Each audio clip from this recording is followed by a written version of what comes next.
أنا هقرأ لكم بعض الكلمات لسمو الشيخ طلال محمد الصباح رئيس الاتحاد الآسيوي والكويتي أيضا للبولينج. هو بيقول: الاتحاد المصري أحد الأعضاء اللي بيتميزوا بالنشاط الجاد المستمر بالكثافة في البطولات، ويساهم من خلال ذلك في تطور أداء اللعبة على مستوى مش محلي ضيق، لا ده على مستوى القارة كلها. طيب ده معناه إيه؟ إن أنا قدام لعبة، صحيح لعبة تاريخية ليها جذور وأصول في التاريخ بتضرب في جذور التاريخ، ولكن هي ليست لعبة أولمبية.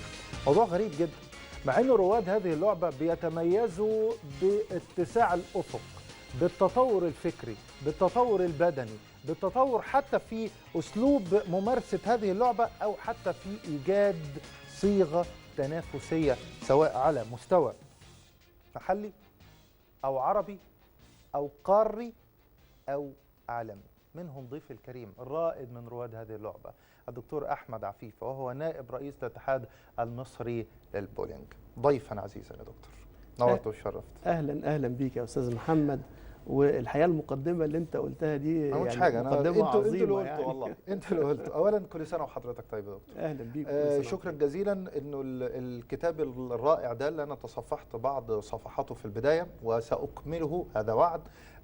ده هو الاول على المستوى العربي. انا ما اعتقدش ان في اي كتيب او كتاب عن لعبه البولينج خالص في الوطن العربي كله على ما اظن. الحقيقه هو يمكن كانت محاوله جاده مني الحقيقه ان احاول يبقى فيه تنظير للعبه البولينج في الوطن العربي بالكامل. ما كانش فيه اي كتاب عن البولينج او اي حاجه تحدد الصفات البدنيه او السمات النفسيه او تاريخ لعبه البولينج. فرأيت ان من واجبي ان يبقى لينا دور او لينا بصمه في الجانب التنظيري، فقدرت اعمل اول اصدار عن البولينج في الوطن العربي بالكامل. اشكرك جزيل الشكر، وانا وعدتك بقراءته وان شاء الله هقول لك التفاصيل. لكن ده شرف. الله يخليك وميرسي على الهدايه يا دكتور. بين الاصاله والمعاصره بنقرا الكلمه دي كتير. البولينج فين ما بين الاصاله والمعاصره، ما بين الجذور التاريخيه وما بين اللعبه التي نود ونرغب جميعا ان تكون اولمبيه؟ اين تقبع المنتخبات؟ اين تقبع البطولات؟ فين التاريخ في هذه اللعبه في التاريخ اللي جاي؟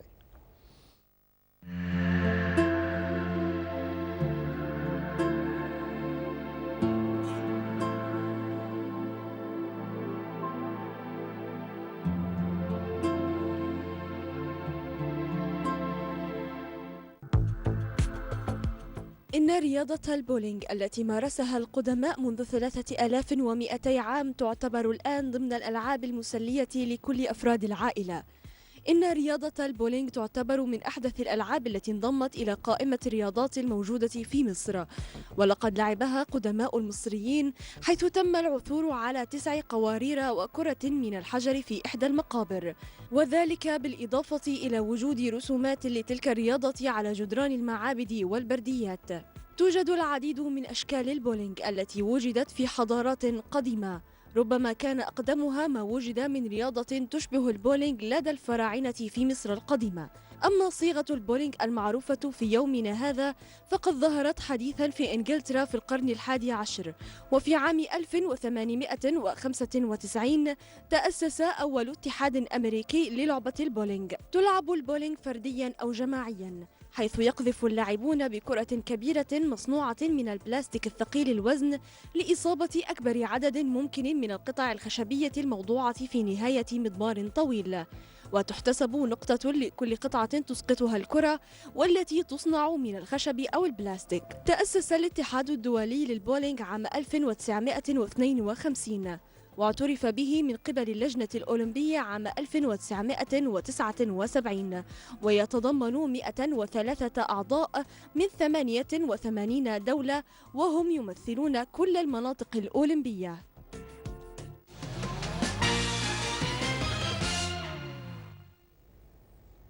يعني تم تأسيس الاتحاد وتم الاعتراف به، وزي ما قلت لحضراتكم زي البينج بونج كده موجودة في الشارع، لكن تتسم هذه اللعبة انه ده ليها مراكز ومراكز دولية ومراكز لها أسس وليها بطولات سواء محلية أو عربية أو قارية، لكن في الأول وفي الآخر هي يا دكتور مش أولمبية. ليه؟ يعني فين المشكلة؟ هل القاعدة قاعدة الممارسة، القوانين، اللوائح؟ فين يا دكتور؟ هو زي ما حضرتك عارف ان معظم الالعاب بتدرج تحت الاجنده الاولمبيه، كويس. ولكن البولينج تحديدا لم يدرج الى الان، لكن في محاولات من الاتحادات القاريه ان احنا ندرجه كلعبه اولمبيه، ولكن هناك بعض التحفظات من اللجنه الاولمبيه الدوليه. ليه بقى؟ بيقول لك ان رياضه البولينج هي لعبه فرديه جماعيه، دي نمره واحد. كويس. اتنين، دي ميزه ولا عيب؟ لا، ما انا عايز اقول لحضرتك حاجه، ما هو ده اللي جاي هيكمل. طيب. فكره ان انت لو في بطوله دوليه ممكن تحصد عدد كبير جدا من الميداليات، فتؤثر على نتيجه ترتيب الدول من خلال لعبه البولينج. يا سلام. فهو ده التحفظ الوحيد يا سلام. من اللجنه الاولمبيه الدوليه، ده ان انت ممكن تقلب موازين بطوله كامله او ترتيب عام في الدول من خلال دي عدد دعوه على الميداليات. قدرات التنافس يا دكتور، ده بالعكس ممكن تبقى ميزه مش عيب، وتبقى لعبه فيصل يعني، ولا عشان احنا متفوقين فيها شيء. اوكي. طيب السؤال البدائي، بدات ازاي البولينج وتطورت سواء على مستوى الوطن العربي او في الدنيا في العالم كله الاول؟ هو الحقيقه يا كابتن محمد، يمكن احنا في البدايه رجعنا الى التاريخ. يعني انا دايما بقول ان دراسه التاريخ تساعدنا دايما على فهم الحاضر والتنبؤ بالمستقبل. فكان لازم ارجع اعرف ايه تاريخ لعبه البولينج، وليه احنا متميزين كعرب الحقيقه في هذه الرياضه الجميله يعني. فوجدنا ان الفراعنه بالفعل هم اول من مارس هذه اللعبه، وده موجود مثبت على جدران معابد بني حسن. يمكن التقرير الجميل اللي سيادتك عرضته الآن في بعض الصور بتدل فعلا أن الفراعنة هم أول من مارس هذه اللعبة. انتقلت هذه اللعبة بعد ذلك إلى الإغريق يعني، ومارسوها وطوروا فيها شوية، ثم انتقلت بعد كده إلى المملكة المتحدة. يمكن حضرتك عارف أن المملكة المتحدة كان هناك مستعمرات، وكانت الإمبراطورية التي لا يغيب عنها الشمس، فكان في احتكاك بمعظم الدول، فقدروا ياخدوا هذه اللعبة ويطوروا فيها بحيث ان هم بدأوا يلعبوها في صالات مفتوحة غير مغطاة. ثم راحت بعد كده ألمانيا، ثم راحت بعد كده إلى الولايات المتحدة، إلى أن وصلت في الولايات المتحدة الأمريكية إلى الشكل اللي احنا بنشوفه دلوقتي، إزاي تصطف القوارير والميكنة، بحيث أنها بقت في هذا القالب الأخير اللي احنا بنشوفه الآن في البطولات. طيب برغم كل هذا السرد التاريخي، لكن السؤال بيطرح نفسه، احنا وضعنا كعرب الرانكينج بتاعنا على المستوى الدولي فين احنا دكتور؟ الحقيقة يمكن كانت دول الخليج تحديدا في دولة الإمارات وقطر والبحرين والكويت، لأن اللعبة بتحتاج إمكانات خاصة شوية، فهم سبقونا يعني احنا شايفينها لعبة لذيذة وخفيفة، يعني قدرات تقصد بدنية ولا لا فكر؟ الماديات بتاعت الملعب نفسه بتحتاج تكلفة عالية جدا جدا. فكانت دول الخليج يمكن قدرت انها تدخل هذه الصالات وهذه التكنولوجيا في الستينيات، فهم تميزوا الحقيقه، ويمكن عندهم ابطال عالم كبار جدا سواء في دوله الامارات او في قطر او في البحرين او في الكويت. ولكن احنا في مصر اشرنا الاتحاد المصري سنه 97. متاخر شويه؟ يعني احنا اتاخرنا شويه، ولكن بفضل الله وبفضل الجهود المميزه جدا لرؤساء الاتحادات اللي تولوا المسؤوليه، قدرنا ان احنا الحقيقه نقطع خطوات كبيره جدا. وعلى الرغم من وجود هذه اللعبه في كل البلاد العربيه في الستينيات، اللي ما كانش فيه اتحاد عربي، فقدرنا بفضل الله بعد اشهار الاتحاد المصري سنه 97 ان احنا نشهر ونكون الاتحاد العربي في جمهوريه مصر العربيه سنه 1999، ودي كان النواة الممارسه الحقيقيه اللي بتجمع الدول العربيه في البطولات. طيب احنا عندنا اتحاد عربي وعندنا اتحاد اسيوي، ما فيش افريقيا يا دكتور؟ ما انا عايز اقول لحضرتك حاجه، انت عشان يبقى في انا بس حطيت علامه استفهام، ما فهمتش، ده موضوع غريب بالنسبه لي. لا كنا ما فهمتش، انت استاذنا في الرياضه. ولكن انا عايز اقول لحضرتك حاجه، ان عشان يبقى في اتحاد قاري لابد ان يكون هناك 7 دول بتمارس هذه اللعبه ولها اتحادات مشهره في الاتحاد الدولي. كويس. فافريقيا الى الان رغم ان بيزيد عدد الدول زي ما حضرتك عارف عن 25 دوله، الا ان ما فيش 7 دول بتملك اتحادات اهليه بتمارس رياضه البولينج بشكل منظم. فعشان كده احنا تم ادراجنا لما اشرنا الاتحاد المصري للبولينج في الاتحاد الاسيوي، وبنلعب في الزون الاسيوي. احنا متميزين كعرب فردي ولا جماعي يا دكتور؟ المصريين ولا بنتكلام على العرب بشكل عام؟ يعني مصر، يعني انت قلت مثلا في رياده للكويت وللامارات وقطر والمصر طبعا. ده انا عايز اقول لحضرتك حاجه، ان احنا عندنا ابطال العالم في اكتر من بطوله عالم، الحقيقه كان الابطال فيها من العرب. كويس. كمنتخبات لا. ولا كلاعبين؟ لا، فردي. سواء رجال او سيدات. فردي. بنتميز في الفردي. يعني هي اي بطوله محمد بيه لا اما بتبقى فردي ولا اما بتبقى فرق. الفردي بيلعب اللاعب لوحده، بيستمر الى ان يصل الى الادوار زي الكوره كده، دور 32 دور 16 وهكذا لحد ما يصل الى الفاينل، اخر 4 لاعبين، وبيبقى في ستيب ليدر بينهم ونطلع البطل. اما في الفرق بقى بيبقى في الزوجي والثلاثي والرباعي والخماسي والسداسي. يعني بيبقى في 6 لاعبين على اللين، وبتبقى فرقه بتمثل منتخب مصر مثلا، وفي الامارات وفي قطر وهكذا، بتبقى فرق. الحكام او التحكيم ايضا مساله بسيطه يا دكتور، ولا بتحتاج لاعداد؟ لان انا يعني هكلمك بس متاخر شويه عن مساله هو لاعب البولينج متميز في ايه؟ ليه بياخد وقت عشان اعمل له عمليه اعداد؟ ليه بيحتاج لصرف مبالغ سواء في تجهيزات الملاعب او في تجهيزات المنتخبات؟ ده موضوع لازم هتكلم فيه بالتفصيل مع حضرتك، بس مساله التحكيم دايما بتشغل بالنا. احنا ممكن نبقى متفوقين زي الفل كلاعبين وكمنتخبات، كفردي وكجماعي، ويجي التحكيم يقسمك 2 على طول.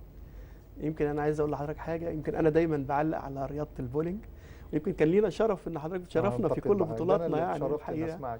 ولكن عايز اقول لحضرتك ان التحكيم في رياضه البولينج ليه دور مهم جدا. وقد يبدو ان النتيجه بتطلع والكمبيوترز هو اللي بيحكم المباراه وغيره، ولكن في 6 حكام متواجدين في اي بطوله بيديروا العمليه التحكيميه داخل الصاله. هعرف منك ازاي بتدار العمليه التحكيميه بعد فاصل قصير.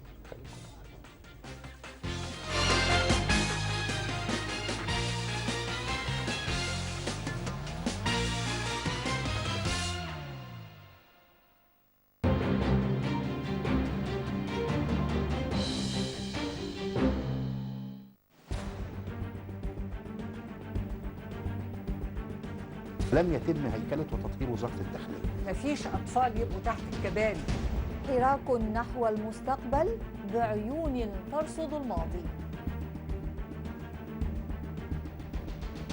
من المهم جدا أن يكون هناك شخصيات ذات ثقل تقود هذه الانتخابات. عارف يعني إيه إزاي بيصنع الخبر؟ إحنا بالنسبة لنا خيار الإخوان ده غير وارد.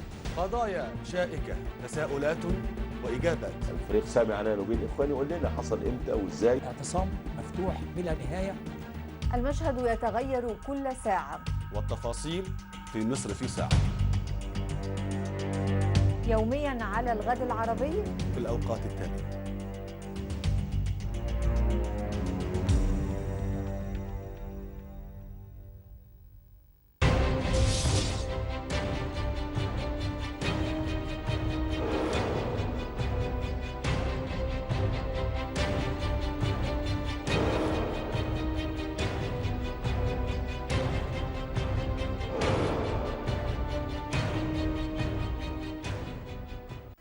السوق والسوق الأسبوعي، أحداث اقتصادية وحياتية، اهتمامات الناس وأصحاب الأعمال بالخبر والتحليل واللقاءات، إضاءة على الجديد في العلوم والتكنولوجيا، ونظرة متأنية على الحاضر والمستقبل في السوق والسوق الأسبوعي.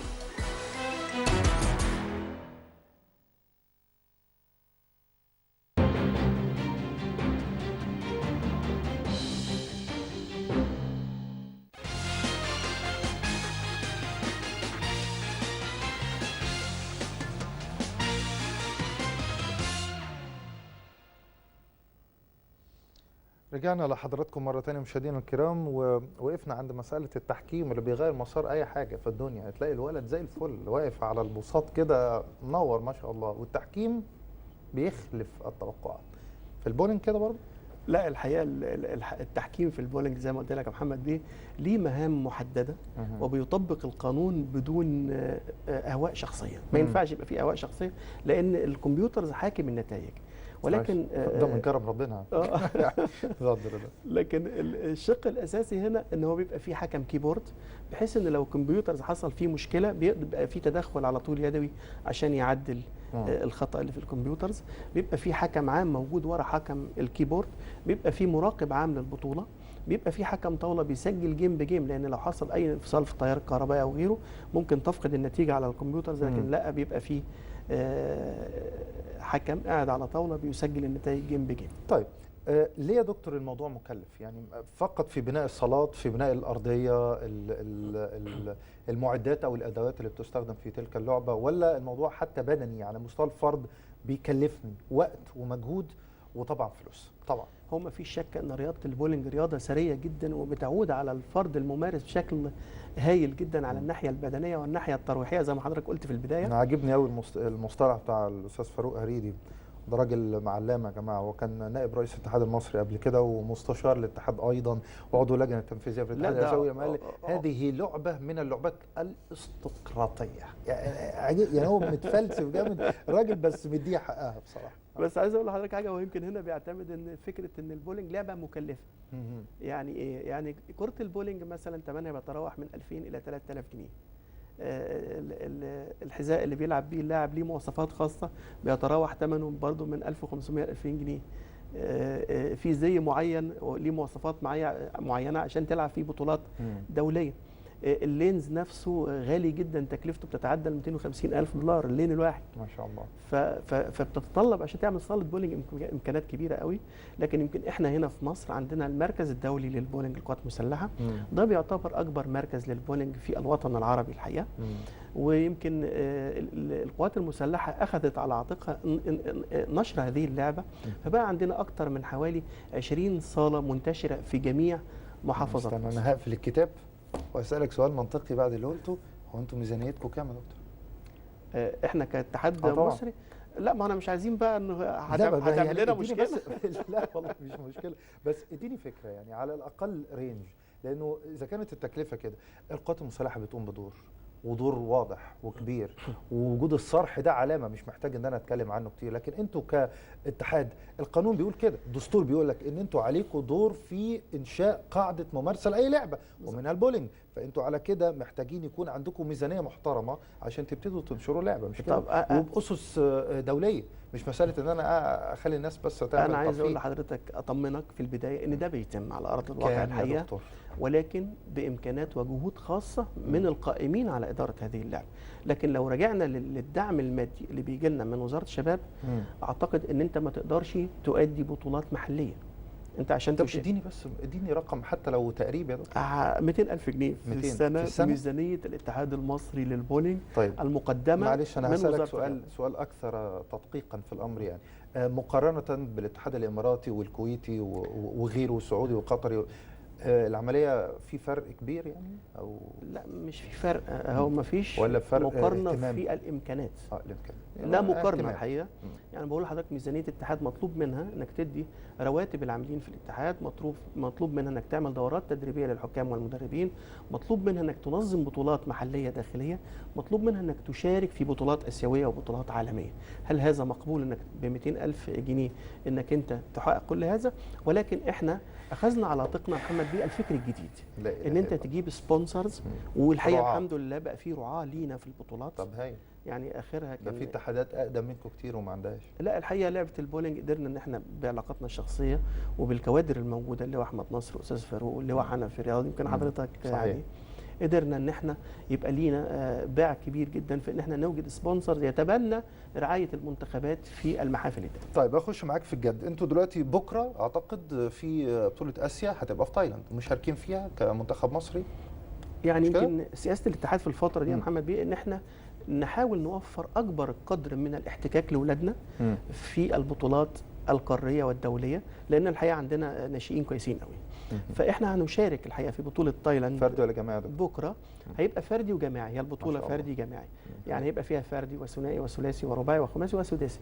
فاحنا مشاركين ب6 لاعبين، وبيرأس البعثه اللي هو احمد نصر، والحمد لله وصلوا بالسلامه النهارده الى تايلاند، وهيستمروا لمده 10 ايام في تنافس قوي جدا مع كل الدول العربيه هتشارك في بطوله اسيا. ده مش الدول العربيه بس، ده كل الدول الاعضاء في الزون الاسيوي او في الاتحاد الاسيوي هيشاركوا في هذه البطوله. ولكن احنا طبعا الدول العربيه اللي في الجنب احنا اصرينا محمد بيه، اصرينا ان احنا نشارك في هذه البطوله. ويمكن احنا عندنا بطوله الغردقه، وتبقى شرف كبير قوي لينا ان القناه بتاعت ساعتك ربنا الموقره يخليك. تغطي ربنا يسهل البطوله. ان شاء الله.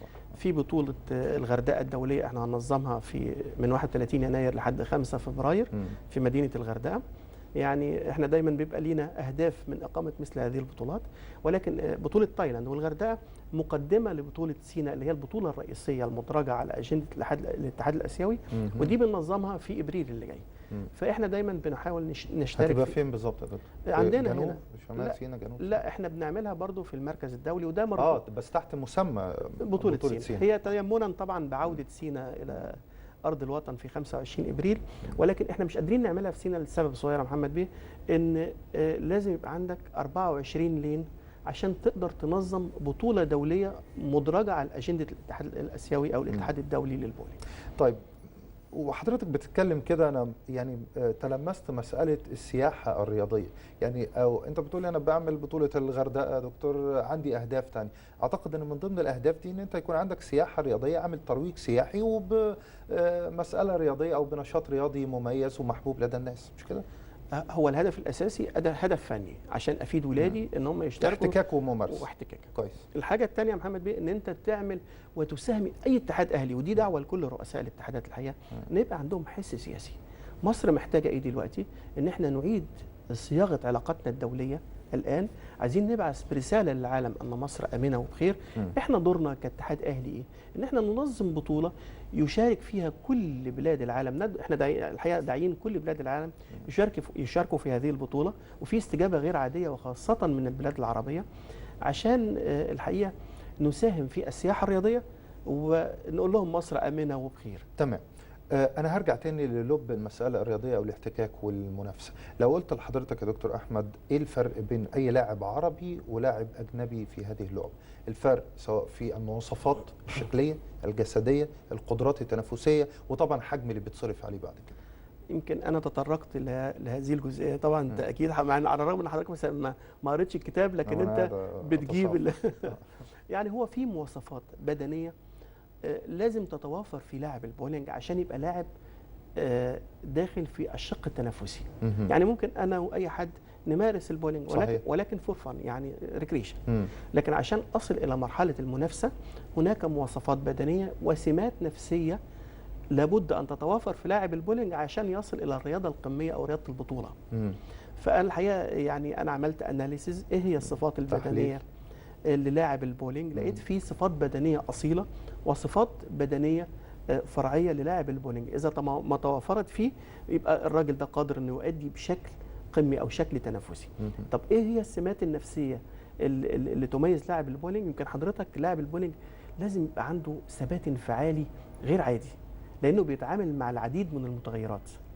يعني اول حاجه الجمهور، اللاعب اللي جنبه لو خرجه بره تركيزه شويه مش هيقدر يتفاعل مع الكوره واللين والاهداف. فمهم جدا. انا كنت فاكر الموضوع ابسط من كده كتير. احنا هناخد الكوره نرميها نوقع الكوره.